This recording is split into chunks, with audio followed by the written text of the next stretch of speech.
નમસ્કાર student, Mahakal coaching સેન્ટરમાં આપ સૌનું સ્વાગત છે।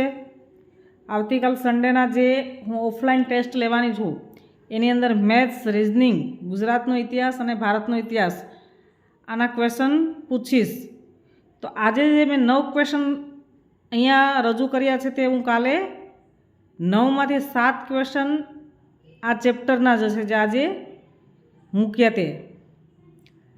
તો કાલે બધા રીડ કરીને આવજો, બરાબર। આગળના જે વિડીયો છે મારા એની અંદરથી કોઈ પ્રશ્ન હશે, બાકી મેથ્સ અને રિઝનિંગ, ઇતિહાસ અને ભૂગોળ કાલ સવારના જે મોર્નિંગના કોચિંગની અંદર જે ટેસ્ટ લેવાની છું ઓફલાઈન, તો એની અંદર 7 ક્વેશ્ચન આ જ હશે।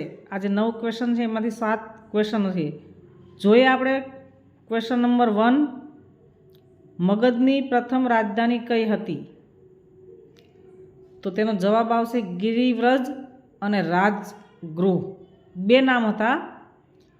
તમે કોઈ પણ નામ યાદ રાખી શકો, ગિરિવ્રજ અથવા રાજગૃહ। જો એક્ઝામની અંદર ક્વેશ્ચન પૂછાય તો તમારે આ બે નામ યાદ રાખવા જરૂરી છે। નેક્સ્ટ ક્વેશ્ચન એના પછીનો, મુદ્રા રાક્ષસ પુસ્તકના લેખક કોણ હતા? તેનો જવાબ આવશે વિશાખ દત્ત। નેક્સ્ટ ક્વેશ્ચન, વિક્રમ સંવતનો પ્રારંભ ક્યારથી થયો? પ્રશ્ન નંબર 3 છે, વિક્રમ સંવતનો પ્રારંભ ક્યારથી થયો? તો 57 ઈસવીસન પૂર્વે। આઈએમપી ક્વેશ્ચન છે તો યાદ રાખજો। નેક્સ્ટ તેના પછીનો ક્વેશ્ચન નંબર 4, મીનાક્ષી મંદિર ક્યાં આવેલ છે? તો મીનાક્ષી મંદિર આવેલું છે મદુરાઈમાં, એનો જવાબ આવશે મદુરાઈ। ક્વેશ્ચન નંબર આવશે 5, હર્ષચરિત પુસ્તક કોણે લખ્યું? ક્વેશ્ચન 5 જે છે, હર્ષચરિત પુસ્તક કોણે લખ્યું? તલાટી, ક્લર્ક કે ટેટ કે પોલીસ? આ ક્વેશ્ચન વારંવાર રિવિઝન થયેલો છે એટલે મેં ફરી અહીંયા આજે લખ્યો છે કે ભાઈ હર્ષચરિત પુસ્તક કોણે લખ્યું? તેનો જવાબ આવશે બાણભટ્ટ। પાલ શાસક ધર્મપાલ કોના પુત્ર હતા? તેનો જવાબ આવશે ગોપાલ। ઇતિહાસની અંદર આવી રીતના ડિટેલ્સમાં પણ ઘણી વખત પ્રશ્નો પૂછી નાખે છે, તો વ્યવસ્થિત રીડ કરજો ઇતિહાસને, એની અંદરથી। નેક્સ્ટ ક્વેશ્ચન છે 7, કુતુબ મિનારની ઊંચાઈ કેટલી છે? તો 288 ફૂટ એનો જવાબ આવશે।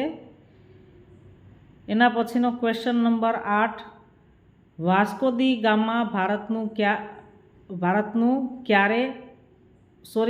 વાસ્કો દી ગામા ભારત ક્યારે આવ્યો હતો? તો વાસ્કો દી ગામા 1498માં ભારતમાં આવ્યો હતો। ક્વેશ્ચન નંબર 9, યાદવ સમ્રાટોની રાજધાની ક્યાં હતી? તો ક્વેશ્ચનનો જવાબ આવશે દેવગિરી। 9 ક્વેશ્ચન આજે મેં રજૂ કર્યા છે કાલે ઓફલાઈનની અંદર, આમાંથી જ 7 ક્વેશ્ચન હશે। તો અત્યારે બધા યાદ કરી અને સવારે પેપરમાં વ્યવસ્થિત આન્સર લખજો। તમને ખ્યાલ જ છે કે કોઈ જાતનો કોઈ ઓપ્શન મળશે નહીં, 4 ઓપ્શન આપણા ક્વેશ્ચન પેપરની અંદર હોતા જ નથી, ડાયરેક્ટ ક્વેશ્ચન હોય છે અને તેનો ડાયરેક્ટ તમારે જવાબ લખવાનો છે। પોલીસ ભરતીની અંદર જે હમણાં પરીક્ષા આવશે એમાં આઈએમપી ક્વેશ્ચન છે। દર વખતે કહું છું કે સ્ટાર્ટિંગથી જ મહેનત કરો તો સફળતા તમે ચોક્કસથી મેળવશો। આગળના ક્વેશ્ચન નેક્સ્ટ વિડીયોમાં રજૂ કરીશ। જય હિન્દ, જય ભારત।